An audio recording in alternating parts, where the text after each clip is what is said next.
اور جو دو مرد تم میں سے بدکاری کریں تو ان کو ایذا دو، پھر اگر وہ توبہ کر لیں اور نیکوکار ہو جائیں تو ان کا پیچھا چھوڑ دو، بے شک اللہ توبہ قبول کرنے والا ہے، مہربان ہے۔ اللہ انہی لوگوں کی توبہ قبول فرماتا ہے جو نادانی سے بری حرکت کر بیٹھتے ہیں پھر جلد توبہ کر لیتی ہیں، پس ایسے لوگوں پر اللہ توجہ کرتا ہے اور وہ سب کچھ جاننے والا ہے، حکمت والا ہے۔ اور ایسے لوگوں کی توبہ قبول نہیں ہوتی جو ساری عمر برے کام کرتے رہیں یہاں تک کہ جب ان میں سے کسی کی موت آ موجود ہو تو اس وقت کہنے لگے کہ اب میں توبہ کرتا ہوں، اور نہ ان کی توبہ قبول ہوتی ہے جو کفر کی حالت میں مریں۔ ایسے لوگوں کے لیے ہم نے دردناک عذاب تیار کر رکھا ہے۔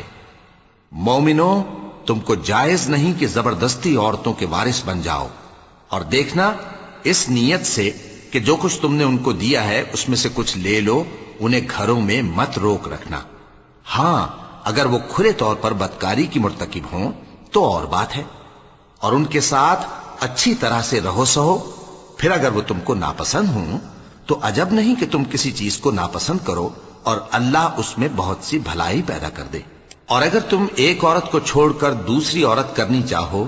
اور پہلی عورت کو ڈھیر سا مال دے چکے ہو تو اس میں سے کچھ مت لینا،